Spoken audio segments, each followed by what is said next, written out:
Bien, nosotros mientras tanto podemos alistarnos abriendo nuestras Biblias en Mateo capítulo 5. Mateo capítulo 5.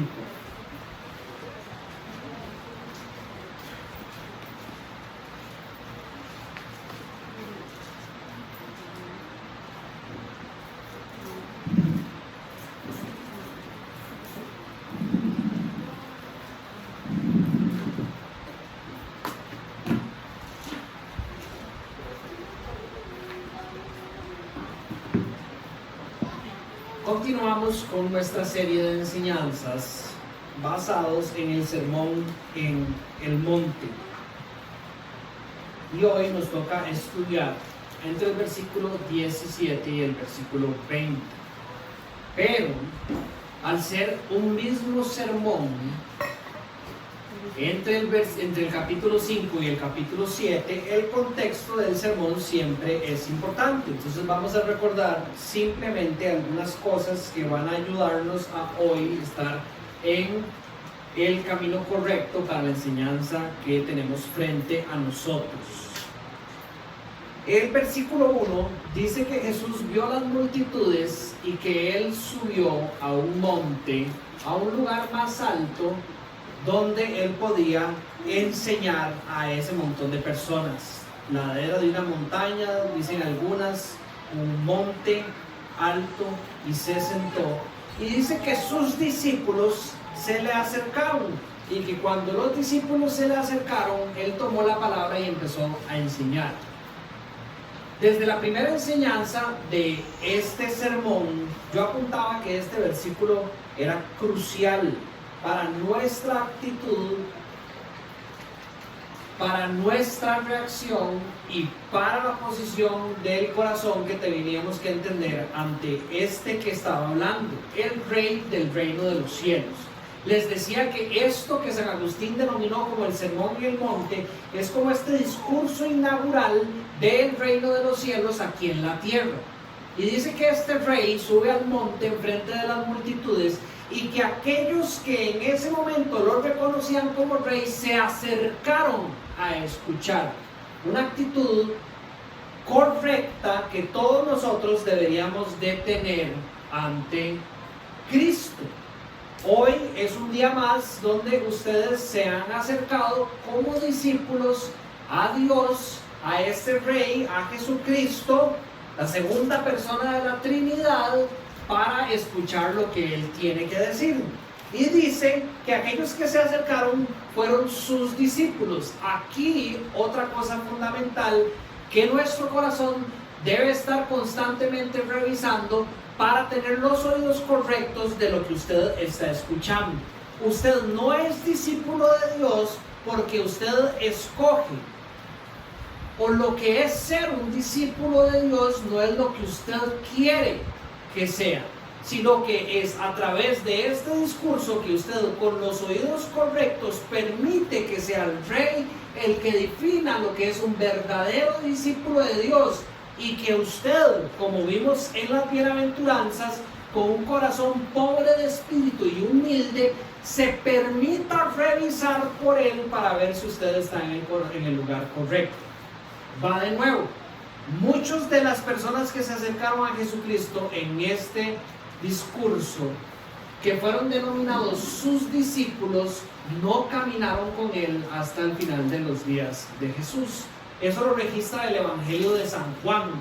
Y San Juan es tan delicado para usar las palabras discípulos y ya no caminar con Él en la misma frase y enseñarnos una verdad.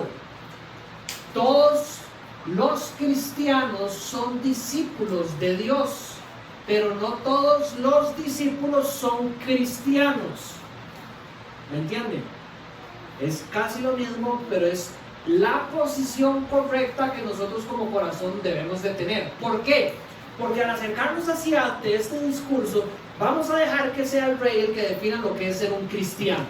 Y como consecuencia de eso nosotros reaccionamos, seguidores de este Rey, de este Maestro, de Jesucristo, de Dios en la carne, y calificamos como genuinos discípulos de Cristo. Pero jamás deberíamos de venir aquí a la iglesia diciendo yo soy un discípulo de Jesús, escuchar todo lo que Él tiene que decir y después de volvernos a la casa pensando yo soy un discípulo de Jesús porque vine a la iglesia. No funciona así. Tengamos un corazón y una mente abierta hoy para una vez más seguir siendo enseñados por el Rey del reino de los cielos, lo que es verdaderamente ser un ciudadano del reino de los cielos. Los verdaderos discípulos fueron descritos en Cristo, por Cristo, desde el versículo 3 hasta el versículo 12 en las bienaventuranzas. Son aquellos pobres de espíritu que reconocen que en ellos no está lo necesario para ser aptos, para acercarse al trono de Dios, ¿verdad? Sino que necesitaban de un agente externo, ese Salvador que había sido anunciado por Dios, el Mesías, Cristo, para poder alcanzar la paz con Dios. Son aquellos que lloran cuando al entender esta realidad de la necesidad de Jesucristo y ver el pecado en sus vidas, se lamentan de la vida que han tenido alejados del Rey y de las remanencias que hay en ellos de esa vida. Son aquellos que son humildes, una vez más, para no sentarse en estas sillas creyendo, ya yo me lo gané, sino más bien, Señor, ¿quién soy y a qué me llamas? Y moldéame, transfórmame. Son aquellos que tienen hambre y sed de justicia. Algo importantísimo de entender para la enseñanza de hoy que tiene que ver con la rectitud. En vez de justicia, la rectitud de Dios a través de su palabra. Son aquellos que son compasivos, son misericordiosos, son aquellos que son puros de corazón, son aquellos que buscan la paz de Dios en sus vidas y para con otros. Son aquellos que entienden que por caminar en la manera en que van a caminar al ser transformados por el poder de Dios, van a ser perseguidos, va a haber dificultad en esta tierra y se consideran dichosos. Esos son los que Cristo dice bienaventurados. Estos que han sido definidos ya por el Rey, estos que han sido descritos por Cristo como los verdaderos discípulos, los que tienen estas 8 marcas, son aquellos que son llamados también a cumplir propósitos divinos, que es lo que enseñaban desde la semana pasada. Un discípulo, una vez más, de Cristo no es aquel que viene a la iglesia, no es aquel que va a los estudios bíblicos y que hace cosas. El verdadero discípulo de Cristo es el que camina los propósitos divinos que Dios tiene para ellos. Entre esos, sí, tener a la iglesia y estudiar, pero desde adentro hacia afuera, lo que venimos enseñando desde el inicio del año 2021. No es simplemente hacer cosas porque se supone que eso es lo que tenemos que hacer, sino ser transformados desde adentro para que como un resultado de eso nosotros hagamos cosas con un corazón genuino y que adora a Dios. Entonces, aquellos que son llamados a ser sal y luz no son otros que aquellos que han sido transformados por el Espíritu de Dios y que son descritos como dichosos en los primeros 10 capítulos de este sermón. Son los mismos. Usted, en otras palabras, no puede ser sal y no puede ser luz si no considera a Jesucristo su Rey. Usted no puede ser sal y no puede ser luz si no hay nada en usted que lo haga llorar cuando usted peca. Usted no puede ser sal y no puede ser luz si usted no tiene humildad ante Dios y en su vida.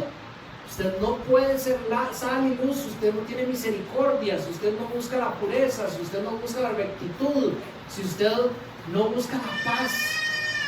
Si su vida es lo más agradable para este mundo y no hay nada en usted que haga que este mundo lo persiga, y cuando digo mundo me refiero a aquellos que caminan en contra de la voluntad de Dios, hay que revisar a ver qué es lo que está pasando. Usted no está caminando probablemente los propósitos divinos, porque cuando usted es sal, y como bien lo explicó Andrés, significa frenar o querer que persevere la bondad de Dios en el mundo, van a haber problemas en diferentes escalas, pero van a haber problemas.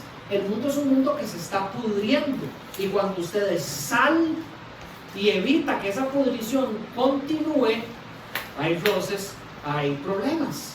Un ejemplo muy claro, entre los hombres es muy fácil estar, bueno, para la gloria de Dios, no estoy en ese tipo de conversaciones tan a menudo.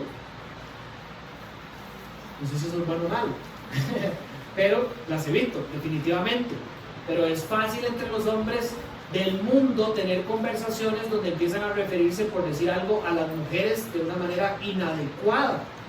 Y recuerdo principalmente cuando estaba empezando a caminar en el cristianismo, que muchas veces tenía que frenar yo las conversaciones y decir, hey, son toques, es decir, por favor respetemos, estamos hablando de una mujer, estamos hablando de la esposa de tal persona, estamos hablando de la hija, de la novia, de alguien, de la mamá, ¿verdad?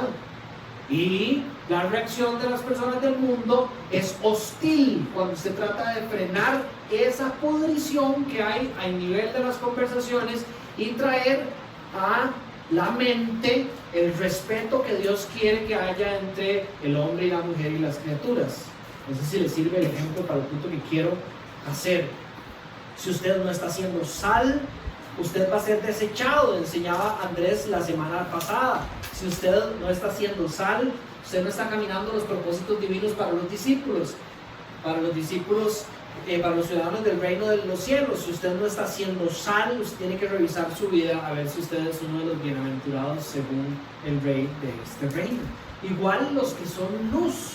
Enseñaba Andrés la semana pasada que la luz y la luz de Cristo fue una luz que vino al mundo no para ponerla abajo en un valle, sino para ponerla en lo más alto de una montaña. A eso vino la luz del mundo, a brillar. Jesucristo no vino a quedarse chiquitito allá en Jerusalén y a que su ministerio se acabara después de su muerte. No, vino a brillar por todos los rincones de la tierra. ¿Y cómo va a suceder eso en estos tiempos? A través de su iglesia, de su cuerpo, los portadores de su luz. Así que si usted no está haciendo luz en su casa, primeramente, después a su alrededor, con las personas que Dios ha traído cerca, en el barrio, en su pueblo, en el mundo, una vez más, usted no está caminando los propósitos divinos y según lo que está diciendo Jesucristo, usted tiene que revisar a ver dónde está su lugar dentro del reino de los cielos. A ver si está siendo un ciudadano desobediente, que hoy vamos a ver que sí hay, o tal vez usted no ha conocido al rey. Es importantísimo que entendamos esto para llegar al punto que tenemos hoy. Esos son los verdaderos discípulos, los que Cristo define como un verdadero discípulo, no lo que los hombres creen que es un verdadero discípulo, lo que Cristo define como un verdadero discípulo, un verdadero hijo de Dios, un verdadero cristiano. Hoy, por primera vez, Jesús en este sermón habla sobre la ley. Recordemos, según lo que leemos en el capítulo 6 y en el capítulo 7, que entre este público habían algunos que la Biblia llama escribas y fariseos. Eran aquellos estudiosos de la ley del pueblo judío que no estaban de acuerdo con las enseñanzas de Jesús.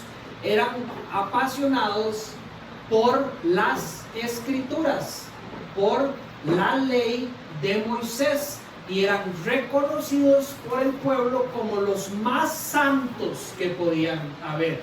Una vez más, para reforzar el punto de que los santos, para usar otra palabra, o los verdaderos discípulos, no son los que la gente cree, son los que Cristo define. Los judíos creían que si en el cielo solo hubiera campo para dos personas, esas dos personas iban a ser un fariseo y un escriba.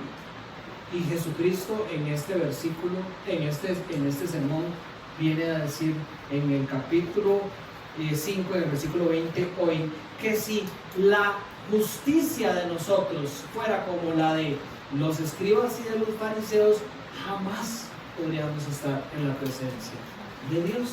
Y así sigue hablando de ellos en el resto de sus sermones.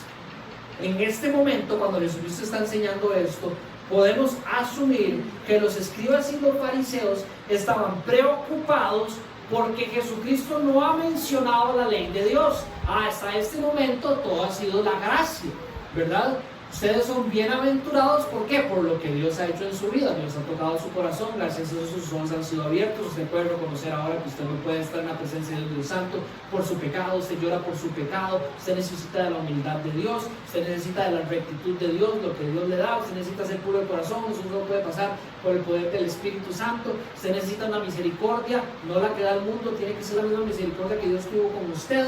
Usted necesita la paz que Dios le puede dar a usted. Alcanzar la paz con Dios. Todo ha sido a través de la gracia. Usted está llamado a ser sal, usted está llamado a ser luz, y hasta este punto Jesucristo empieza a hablar de la ley. Leamos el versículo 17 al 20 y veamos cómo nosotros deberíamos de entender, no como los escribas y los fariseos, el verdadero significado de la ley para nuestro caminar como cristianos. Dice, esta es la Nueva Biblia de las Américas: no piensen que he venido a anular la ley o los profetas, dice Jesús. No he venido a anularlos, sino a darles cumplimiento. Les aseguro que mientras existan el cielo y la tierra, ni una letra, ni una tilde de la ley desaparecerá hasta que todo se haya cumplido. Todo el que infrinja uno solo de estos mandamientos, por pequeño que sea, y enseñe a otro a hacer lo mismo, será considerado el más pequeño en el reino de los cielos. Pero el que los practique y enseñe será considerado grande en el reino de los cielos. Porque les digo a ustedes que no van a entrar en el reino de los cielos a menos que su justicia supere la de los fariseos y la de los maestros de la ley. ¿Qué pasa con la ley de Dios? ¿Es el Dios del Nuevo Testamento el mismo Dios del Antiguo Testamento? ¿Cómo calza la ley en la vida de los ciudadanos del reino de los cielos? Preguntas que hoy espero poder ayudarles a responder. Empecemos estudiando el versículo 17. Se los leo de nuevo. No piensen que he venido a anular la ley o los profetas. No he venido a anularlos, sino a darles cumplimiento. ¿Qué tenemos que entender por la ley o los profetas? Recordemos que Mateo está escrito principalmente para un público judío. Cuando Mateo está hablando de la ley y los profetas, aquellos que están escuchando entendían que estamos hablando de lo que nosotros identificaríamos hoy como el Antiguo Testamento. La ley, para ser más específicos, se puede entender como los mandamientos de Dios, como los primeros 5 libros del Antiguo Testamento, o como todo el Antiguo Testamento. Cuando usted lee la Biblia, esas 3 definiciones de la ley pueden aparecer. Hoy, cuando Mateo dice la ley y los profetas, está hablando de todo el consejo de Dios escrito hasta el momento que el pueblo de Dios tenía en sus manos. Tanto lo que había establecido como ley por parte de Moisés, como aquello que había sido confirmado por los profetas y registrado en los libros históricos y de sabiduría y de profecía de lo que nosotros entendemos como el Antiguo Testamento. Es decir, está hablando de todo ese texto, el Antiguo Testamento. Dice Jesús que Él no estaba en la tierra, porque recordemos que estos estaban escuchando a Jesús y estaban pensando, ahora todo es un desmadre. Ahora ya la ley de Dios, entonces ya no la está usando. Dice que todo es por gracia y ahora ustedes son hijos de Dios, y no es por una cuestión de obras, sino que es una cuestión de Dios, es un regalo de Dios. Y entonces, ¿qué pasa por la ley? Jesús dice, yo no vine a abolirla, Ustedes están equivocados si creen que yo la vengo a hacer un lado. Nosotros como iglesia estaríamos equivocados si creemos que el Antiguo Testamento ya no es relevante para nosotros. Y aquí usted no me va a responder, pero yo le voy a hacer un examen. Cuando usted tiene la Biblia enfrente, esta que está aquí, porque este es solo el Nuevo Testamento. Cuando usted tiene la Biblia enfrente, el Antiguo y el Nuevo Testamento, usted tiene que revisar si hay una inclinación natural suya para escoger leer solo textos del Nuevo Testamento. Puede ser que en nosotros haya inconscientemente un entendimiento de que lo que encontramos en el Nuevo Testamento es suficiente para vivir la vida cristiana. Y hoy vamos a encontrar que de parte del Cristo, del Rey, ¿verdad?, la enseñanza es la contraria. La ley es fundamental para que nosotros podamos caminar correctamente en este reino que Cristo ha establecido. Él no vino a abolirla, Él vino a cumplirla. ¿Cómo cumple Cristo la ley? La ley, la gente la divide en 3 secciones. La parte moral de la ley, la parte ceremonial de la ley y la parte civil o política de la ley. Trate de pensar, cuando estoy hablando de la ley, principalmente en la ley que Dios le dio a Moisés. Pero sepa esto, es exactamente lo mismo que Dios había hablado antes de dársela a Moisés, y es exactamente lo mismo que todos los profetas enseñan después de Moisés. Pero no importa, para que su mente tal vez lo tenga más claro, piense en la ley que encontramos en Génesis, Éxodo, Levítico, Números y Deuteronomio, los primeros 5 libros del Antiguo Testamento. Se divide en moral, ceremonial y política. Jesucristo cumple de manera perfecta a través de su vida con la parte moral de la ley. Él es el ejemplo perfecto de lo que es de lo que Dios requería de un ser humano. Él obedeció completamente a su Padre Celestial. Todo lo que Dios dijo es bueno hacer, Jesucristo lo cumple y de manera perfecta. ¿Qué significa eso? Que en ningún momento Él vivió de una manera desagradable a Dios. Entonces, moralmente, Él es ese Cordero perfecto, sin mancha, que vivió aquí en la tierra y es ejemplo para nosotros. La cumplió toda. Ceremonialmente, Él es ¿cómo podríamos decirlo? Él es la encarnación de la ley ceremonial. Él llega a cumplir toda la parte ceremonial de la ley. Un ejemplo, el más claro, es, ahora les mencionaba, sobre ese sacrificio que era requerido por Dios a nivel ceremonial para la expiación, para la limpieza de los pecados del pueblo de Dios. El pueblo estaba llamado a hacer sacrificios de vez en cuando, pero especialmente un sacrificio anualmente, donde encontraban un cordero sin ninguna mancha, que era el que se encargaba a través de su sangre de limpiar el pecado del pueblo. Jesucristo viene a ser ese sacrificio necesario para expiar el pecado del pueblo en ese momento y para siempre. Y por eso es que no solo Jesús cumple la parte ceremonial de la ley, sino que la termina, porque ya no hay que hacerlo más. Ya la ley ceremonial hoy no se practica, no es que se desechó. Es diferente creer que ya Dios no nos pide hacer lo que nos pedía en el Antiguo Testamento, porque ya no importa, porque ahora Dios cree que ya no es necesario. Es que ya no hay que hacerlo porque ya Jesucristo lo hizo por última vez, ¿verdad? Jesucristo viene a hacer ese sacrificio perfecto que la ley demandaba para limpiar el pecado del pueblo, una vez y para siempre. Ya nosotros no tenemos la necesidad que tenía el pueblo de Dios de hacer sacrificios de corderos inmolados, porque ya Cristo lo hizo por nosotros.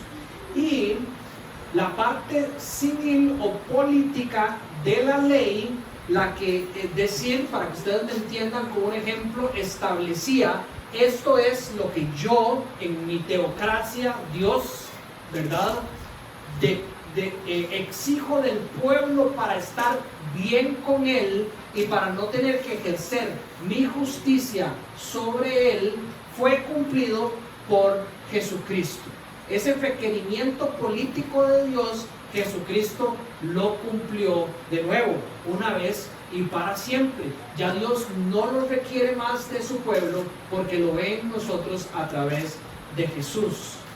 El pacto de Dios con su pueblo fue, civilmente hablando: ustedes hacen lo que yo les digo, ¿verdad? Este es el pacto que vamos a tener y yo los voy a bendecir. Pero si ustedes no cumplen la ley, yo, que soy justo, tengo que demandar un castigo de parte de ustedes, ¿correcto? Ese castigo que demandaba Dios por la desobediencia era la muerte. ¿Cuál es la paga de la desobediencia? La muerte. La paga del pecado es la muerte, ¿correcto? Jesucristo viene a cumplir esa parte de la ley también, una vez y para siempre. Y por eso no es que Dios abolió la ley política, no es que Dios la desechó, sino que ahora la manera en que esa ley opera en nosotros es a través de lo que Cristo hace en nosotros. Ya Dios lo que demanda de nosotros está siendo satisfecho en Él por medio del sacrificio de Cristo en la cruz. Entonces, de esa manera Él ha cumplido toda la ley. Déjeme leerle un capítulo de Romanos, el 8, versículos del 1 al 4, para que usted vea esto en un solo texto. Dice Pablo: por lo tanto, ya no hay ninguna condenación.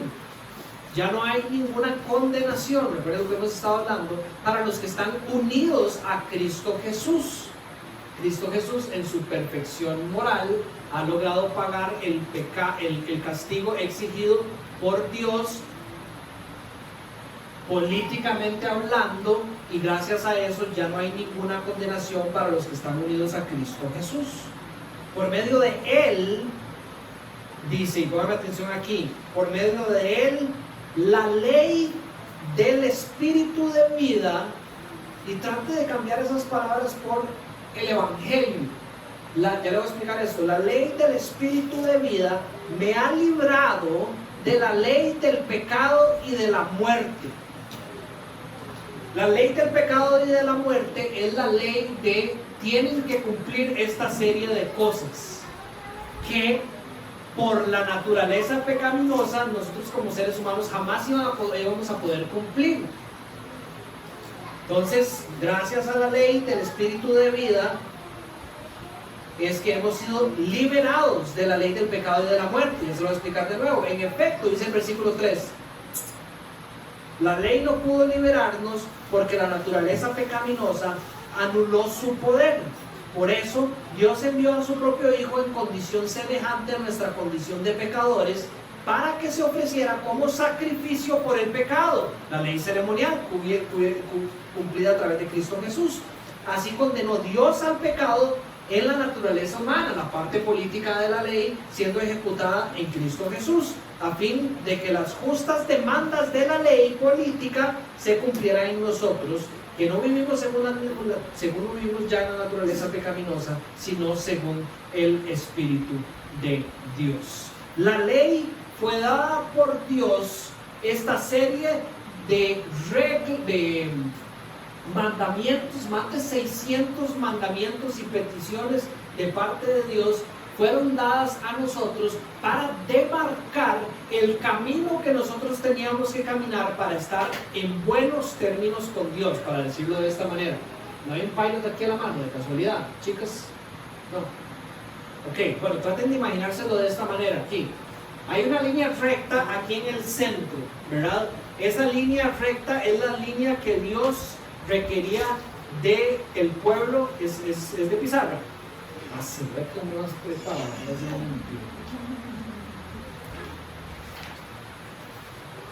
Vamos a ver si me entienden así. Este es el camino que Dios marcó para su pueblo para caminar. Ese camino fue marcado desde el principio. Desde el Génesis, Dios viene revelando cuál es la voluntad para que su pueblo camine. Esta es la voluntad de Dios.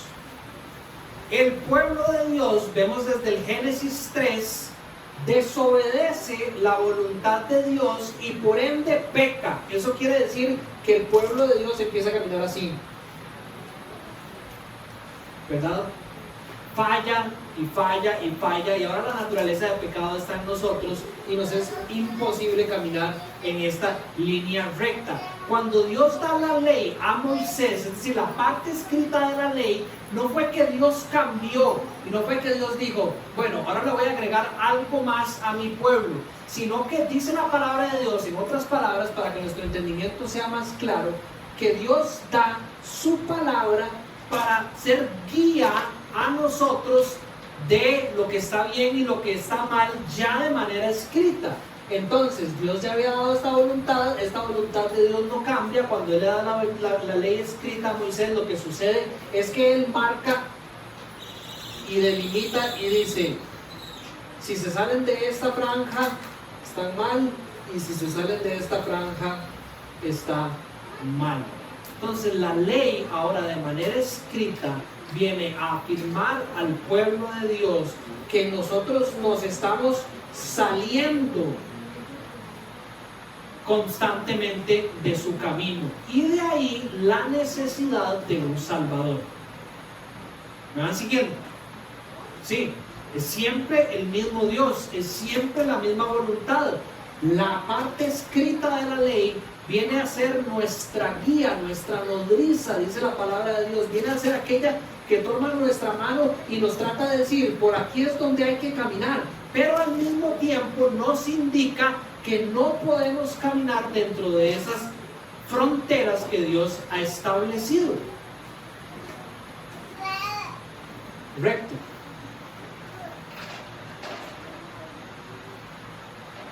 Ok. Por eso es que Pablo la llama la ley del pecado y de la muerte.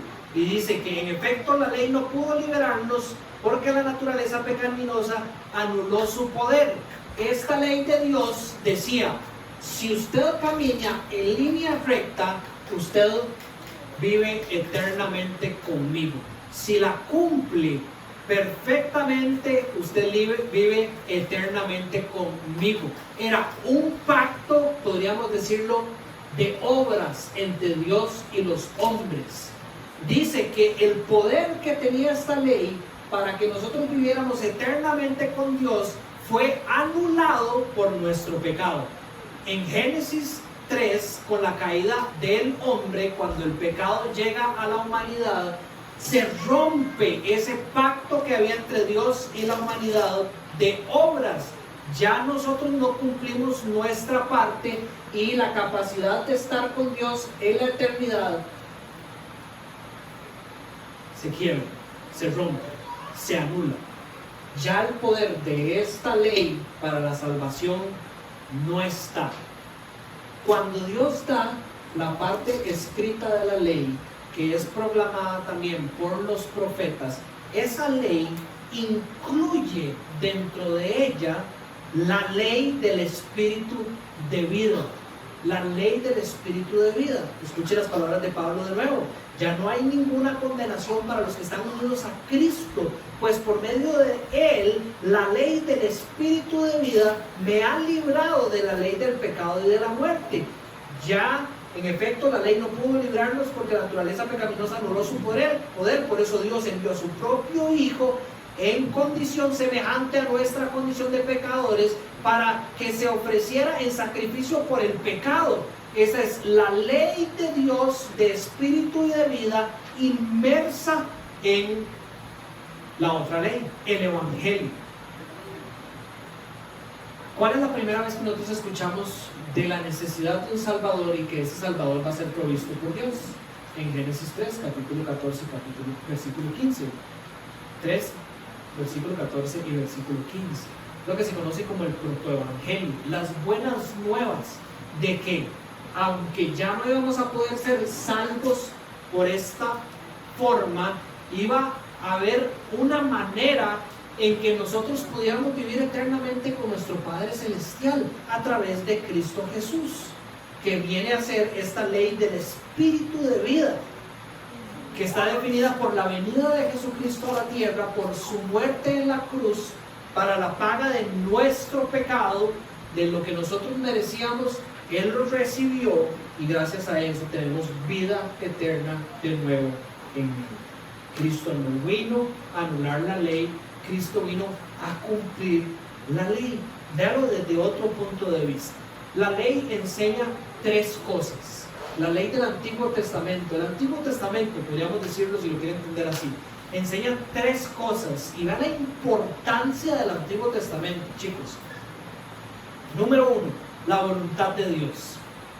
Creo que Carrillo no me deja mentir si digo que era R.C. Sproul el que decía: si usted verdaderamente quiere conocer a Dios, búsquelo en el Antiguo Testamento, ¿verdad?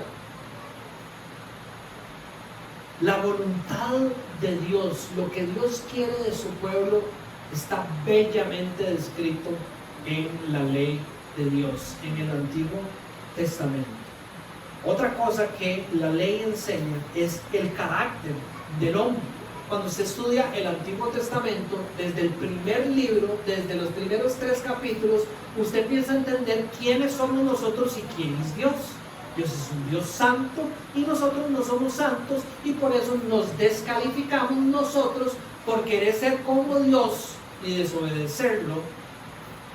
Estamos descalificados de la presencia de Dios. Desde los primeros capítulos, todo el resto del Antiguo Testamento, todo el resto de la ley habla sobre el carácter del hombre, y toda la ley, de nuevo, desde el puro principio, anuncia la salvación de Dios para nosotros.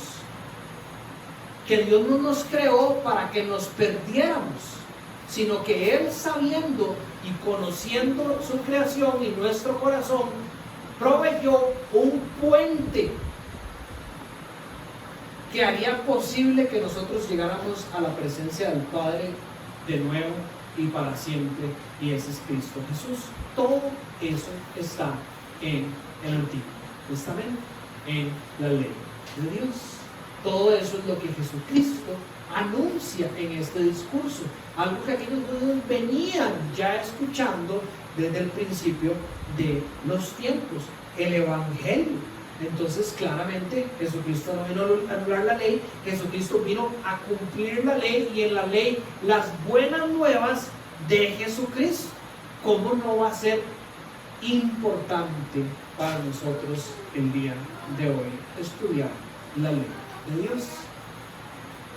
¿Cómo vamos a vivir nosotros como cristianos aboliendo la ley, diciendo ya no la vamos a estudiar y dejándola a un lado, si para Cristo es una pieza fundamental del caminar de los creyentes? Creo que esto ha sido uno de los errores que nosotros como iglesia, es decir, la Iglesia Universal, ha cometido. Yo no sé si ustedes se han dado cuenta, pero principalmente en los años 90 y en los años 2000, muchas de las Biblias que se regalaron eran Nuevo Testamento y Salmos y Proverbios, tal vez, ¿no se acuerdan? Son unas como más chiquititas, más fáciles de regalar, más fáciles de imprimir probablemente, más fáciles de transportar, y solo era el Nuevo Testamento, los Salmos y los Proverbios, y la ley de Dios fuera, como si no importara. Y yo creo que nosotros, muchos de nosotros tenemos secuelas de esa generación, donde nos enseñaron que el Antiguo Testamento era tan poco importante que ni siquiera nos lo daban en una Biblia, sino que lo sacaron, porque es complicado, porque es diferente, porque además es un Dios distinto, es un Dios más bravo, es un Dios castigador. Es el mismo Dios.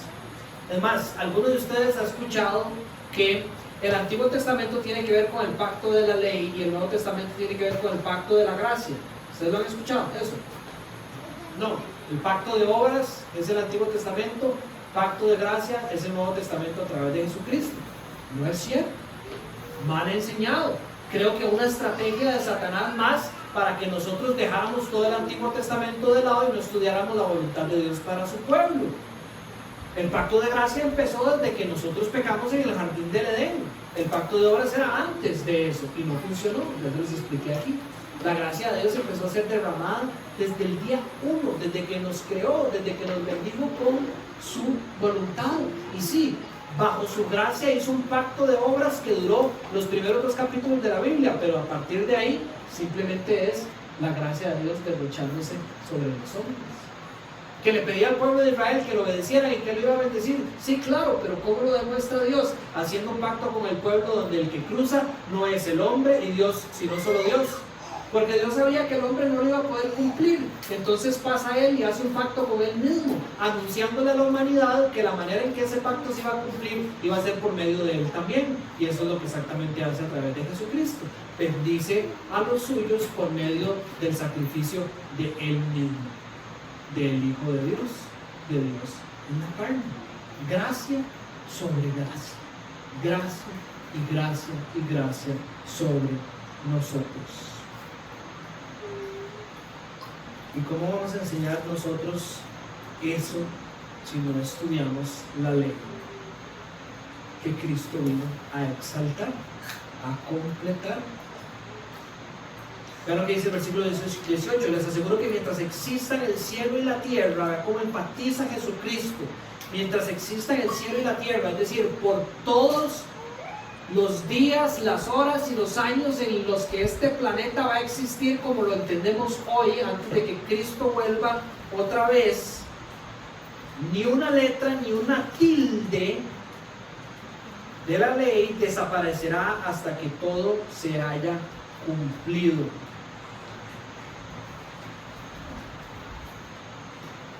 Imagínense qué tan perfecta es la ley de Dios, que decidió que perseverara, que no cambiara y que no fuera desechada por el resto de los días de la humanidad. Nosotros hemos abierto nuestras Biblias de Mateo en adelante y hemos dejado 39 libros que Dios considera perfectos y que Él ha decidido conservar hasta el último día de estos tiempos. No estamos equivocados si no estamos volviendo nuestros ojos a la ley de Dios y queriendo entenderla y crecer en el entendimiento y conocimiento de ella. Nuestro Señor Jesús era pro ley.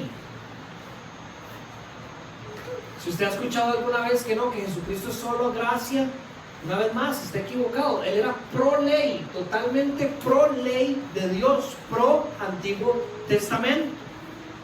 Véalo aquí. Él afirma la ley por la manera en que la enseñaba. De nuevo, en todo el Evangelio de Mateo va a ser acusado de querer abolir la ley. No, más bien es al revés. Él exalta la ley. En los próximos capítulos vamos a ver cómo Jesucristo se acerca a la ley de una manera en que Él le dice: ustedes han oído que esto es así, así, así. Yo les vengo a decir, no es así, es así. Ustedes que creen que conocen la ley y que defienden la ley y que viven la ley, la han metido en un hueco y la han llenado de un montón de mentiras de hombres. Yo vengo a exaltar esa ley de Dios, dada desde el principio de los tiempos, y a pedirle a ustedes que la cumplan, que la vivan, para no hablar de un cumplimiento como el que hizo Cristo, que la vivan, que la practiquen, según vemos en el texto de hoy. No a que pase, sino a que la cumplan. Nada será borrado, dice. Él no la debilitó, sino más bien la catapultó. Y nosotros de la misma manera. Nosotros no podemos ser cristianos que decimos: que dicha que usted conoce a Jesús, un Jesús que lo ama y un Jesús que derrama su gracia sobre su vida y sobre su misericordia todos los días, y no estamos exaltando la palabra de Dios, que viene a ser ahora toda la voluntad revelada a los hombres. Nosotros como iglesia y como cristianos, como discípulos que escuchamos las palabras de Jesucristo y somos llamados a hacer exactamente lo mismo de Él, tenemos que levantar todo el consejo de Dios. No solo la parte del Nuevo Testamento, no solo la parte que suena más bonita, todo el consejo de Dios. Tenemos que entender por qué Dios hacía las matanzas que hacían en el Antiguo Testamento, que era lo que Él estaba demandando y enseñándole al pueblo.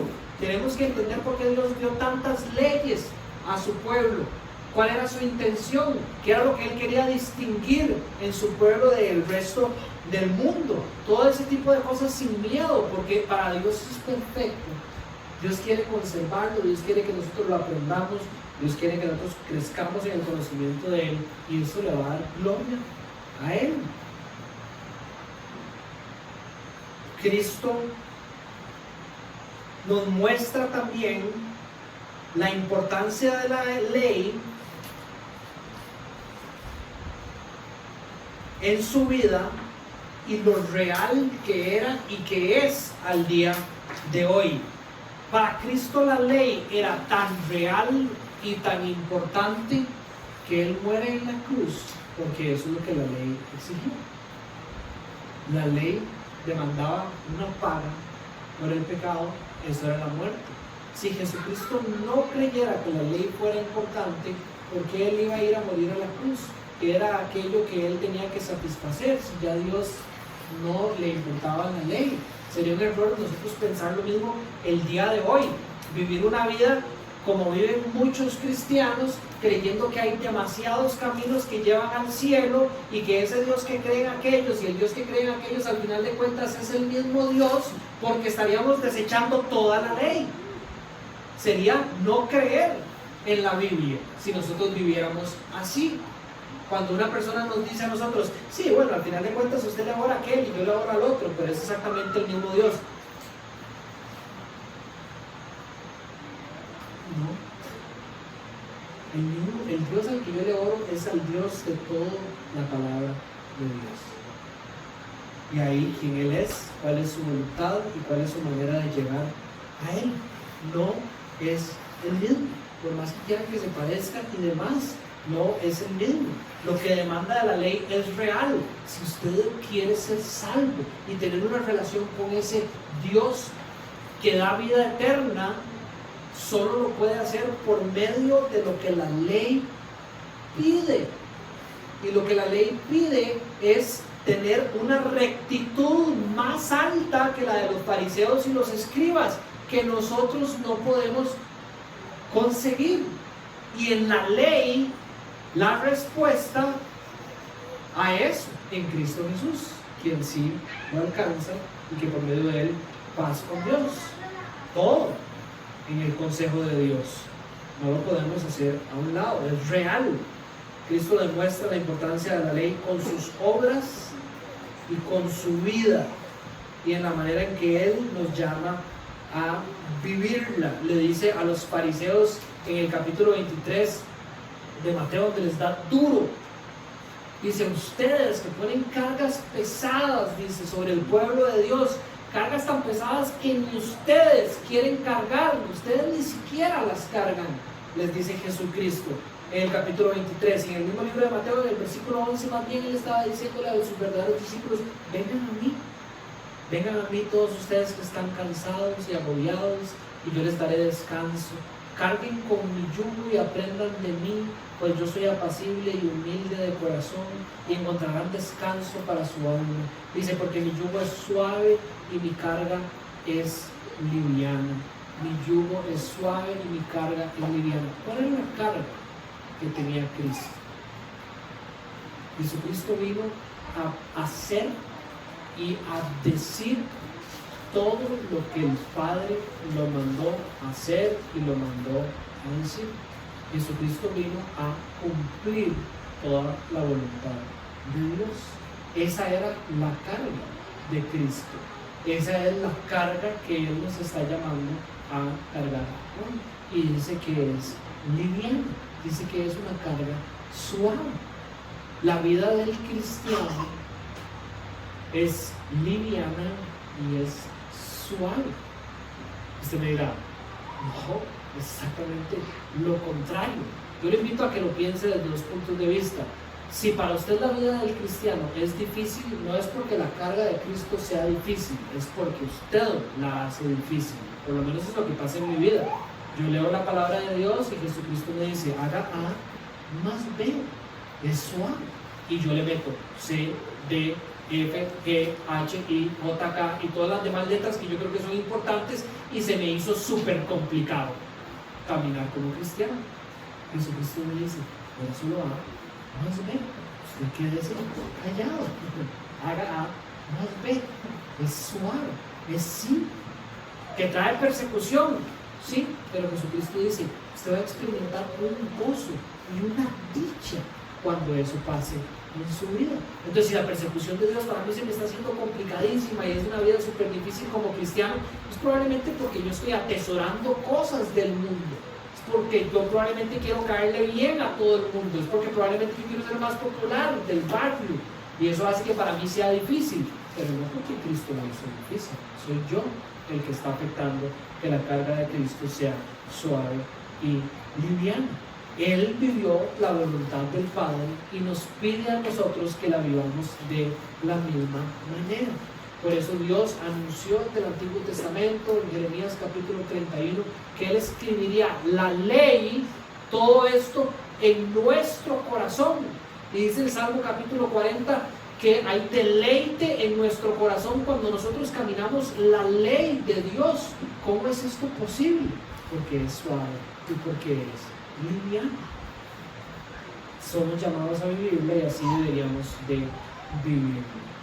Es importante la ley de Dios para nuestras vidas. Es importante que como discípulos genuinos de Cristo, aquellos que tenemos sed, hambre y sed de la rectitud de Dios, volvamos nuestros ojos a todo el consejo de Dios, a todo el consejo de Dios, Antiguo y Nuevo Testamento. Es importante que nosotros quebremos esas barreras y esos miedos y que volvamos nuestro corazón hacia todo el consejo de Dios, porque eso es verdaderamente amar a Dios. Ustedes han oído, diría Jesucristo en este capítulo, a partir de la próxima semana en todas las enseñanzas, y les voy a dar un ejemplo para nosotros. Ustedes han oído, Dios es amor, correcto. Además, hay una canción que todos ustedes han escuchado, probablemente si tienen más de 15 años, de los Beatles, que dice All you need is love, ¿verdad? Todo lo que usted necesita es amor. Esa es la política del mundo a partir de los años 60 que se ha metido dentro del cristianismo, que usted lo que necesita es amor y Dios es amor, ¿verdad? Y nos hemos viajado tanto en ese punto que cuando usted empieza a hablar sobre los requerimientos de Dios para los hombres, lo que usted escucha de la boca de muchos discípulos de Cristo es: ay, no te metas en temas de teología, no te metas en temas que tienen que ver con la ley de Dios, no te metas en temas doctrinales, porque eso más bien crea enemistad. Lo único que necesitamos es el amor entre todos los discípulos, amémonos los unos a los otros, ¿correcto? ¿Han escuchado cosas así? Pues vean lo que dice el Nuevo Testamento, Romanos 13, versículo 10. El amor es el cumplimiento de la ley. El amor es el cumplimiento de la ley. No me levante la mano, pero si yo le dijera a usted, ¿usted quiere amar a Dios? ¿Y usted quiere amar como Dios ama? Todos dirían amén. El amor es el cumplimiento de la ley. Si usted no conoce la ley, si usted no conoce la voluntad de Dios, si su corazón no se inclina a querer conocer mejor esa voluntad, si usted no ora para que usted haya una hambre y sed de esa voluntad de Dios, usted no va a poder amar. Juan, y voy a leerles muchos versículos de Juan, porque Juan es descrito en la Biblia como el discípulo amado, como aquel que tenía una relación de amor diferente con Jesucristo, muy íntima, ¿verdad? Y cualquiera podría decir, esa es la relación que tenemos que tener con Jesús, una de mucho amor y no tanta ley y cosas de esas. Vean lo que escribe Juan, capítulo 14, versículo 15, en las palabras de Jesucristo: si ustedes me aman, obedecerán mis mandamientos. ¿Dónde están los mandamientos de Dios? En todo su consejo, en toda su voluntad escrita. Capítulo 15, versículo 10 de Juan: si obedecen mis mandamientos, permanecerán en mi amor, así como yo he obedecido los mandamientos de mi Padre y permanezco en su amor. La manera en que Jesucristo permanecía en el amor del Dios Padre era por medio de la obediencia de los mandamientos. Si nosotros queremos permanecer en la presencia de Dios como Cristo permanecía en la del Padre, tenemos que amar y obedecer sus mandamientos. Primera de Juan, capítulo 2, versículo 3. ¿Cómo sabemos si hemos llegado a conocer a Dios? Si obedecemos sus mandamientos. ¿Usted quiere seguir? ¿Usted quiere darse cuenta si conoce a Dios? Vea si usted está siguiendo los mandamientos de Dios. Usted ya conoce a Dios y por ende lo ama. Probablemente su vida va a querer conocer entonces más sobre la voluntad de Dios revelada para amarlo más. Esa es la naturaleza de nosotros. Usted lo puede ver en todas las cosas que usted hace. Cuando usted ama algo, se quiere conocerlo mejor y así lo va a amar más. Es una característica de nuestro ser. Con Dios es igual. ¿Cómo sabemos si hemos llegado a conocer a Dios? Si obedecemos sus mandamientos. Primera de Juan capítulo 5 versículo 33. En esto consiste el amor, en que obedezcamos sus mandamientos. Imagínense lo importante que es la ley. Versículo 19 del texto de hoy. Todo el que infrinja uno solo de estos mandamientos, por pequeño que sea, y enseñe a otro a hacer lo mismo, será considerado el más pequeño en el reino de los cielos. Hay otra versión que dice: cualquiera pues que anule uno de estos mandamientos, cualquiera pues que deseche. En inglés lo dice de esta manera, en una de las versiones, creo que la English Standard Version, dice: cualquiera que se relaje ante los mandamientos de Dios y enseñe a otros a relajarse ante los mandamientos de Dios, será considerado el más pequeño en el reino de los cielos. Pero el que los practique, no el que los cumpla, el que los practique y enseñe, será considerado grande en el reino de los cielos. Y aquí es importante que como iglesia pongamos atención. Esto es para cristianos. Jesucristo no está hablando de temas de salvación, no está diciendo: si usted no sigue la ley, pierde su salvación. Jesucristo se está refiriendo a sus discípulos, aunque no todos los que escuchaban eran discípulos.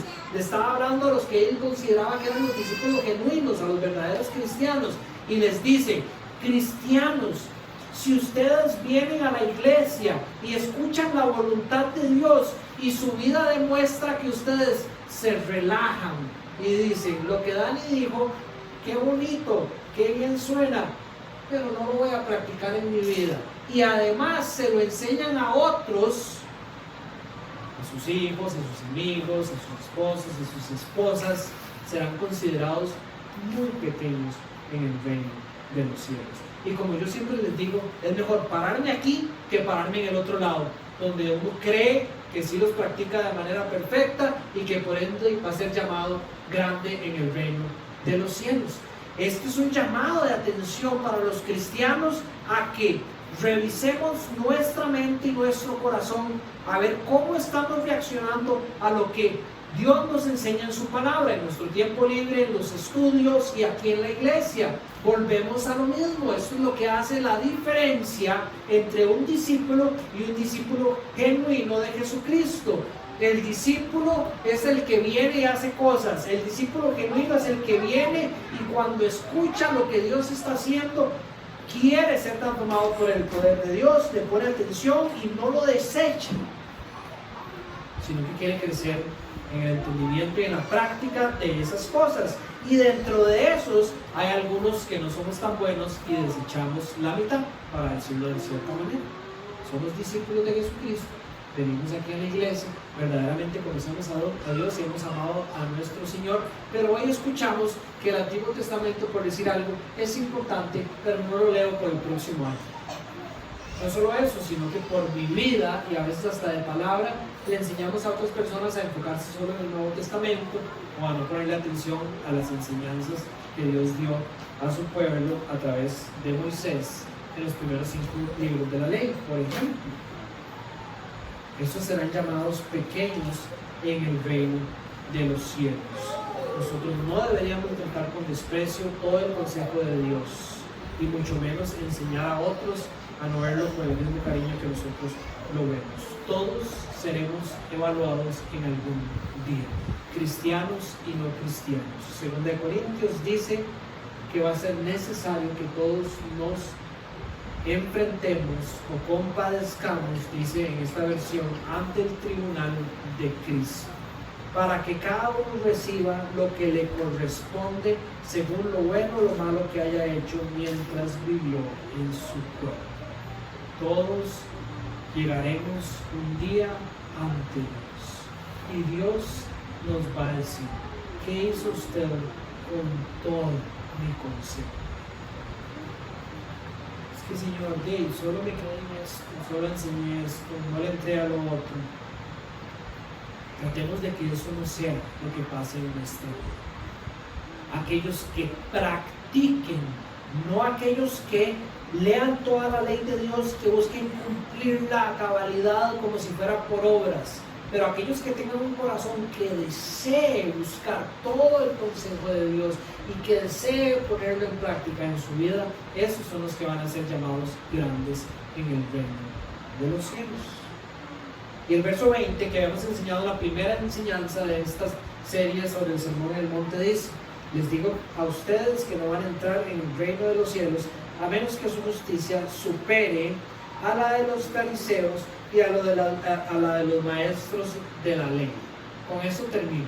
Ese versículo 20 se lo explico de esta forma: la rectitud que proviene de la ley del pecado y de la muerte es una rectitud que lleva a la ley del espíritu de vida en Cristo, que a la vez lleva a amar la ley de Dios para poder ser sal y luz, para poder adorar verdaderamente a nuestro Padre Celestial. Le desempaco ese trabalenguas.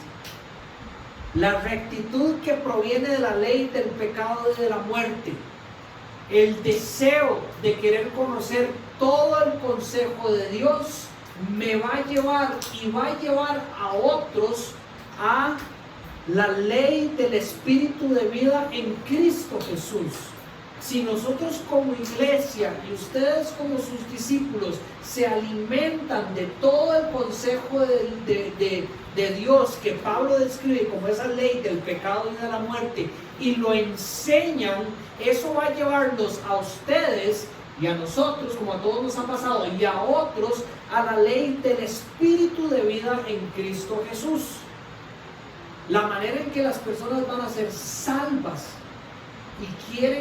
y van a querer renunciar a todo y entregarle su vida a Cristo Jesús va a ser solamente por el entendimiento y el conocimiento de la voluntad de Dios revelada en su ley.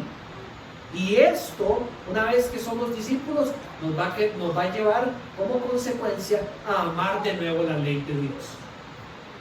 Porque no nos vamos a quedar aquí, sino que ahora que hemos sido rescatados por el Señor, queremos conocer cada vez más su voluntad, queremos entender cada vez más su voluntad para poder ser sal y luz, para poder adorar al Padre Celestial. El versículo 20 dice: les digo a ustedes que no van a entrar por eso les digo a ustedes que no van a entrar en el reino de los cielos a menos que su rectitud supere a la de los fariseos y a la de los maestros de la ley. La rectitud de Dios en la ley de Dios.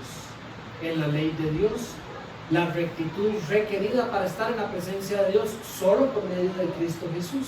Y una vez en Cristo Jesús, hambre y sed de la rectitud de Dios para caminar en su voluntad, cumplir sus mandamientos, seguir sus ordenanzas, vivir sus propósitos, y que otros puedan conocer a Cristo y tener vida eterna. Hasta ahí. La próxima semana iniciamos una nueva serie que le puse como título, por ahora, no es nada formal, la reforma de la ley. Empezaremos a estudiar y a reformar nuestro entendimiento sobre lo que verdaderamente dice la ley de Dios para crecer como discípulos genuinos de Cristo. Pero hasta aquí llegamos hoy. Entonces, antes de tomar la cena del Señor y celebrar esto que Cristo ha hecho en nuestras vidas, ¿alguien tiene alguna pregunta? Ben, you can, Pastor.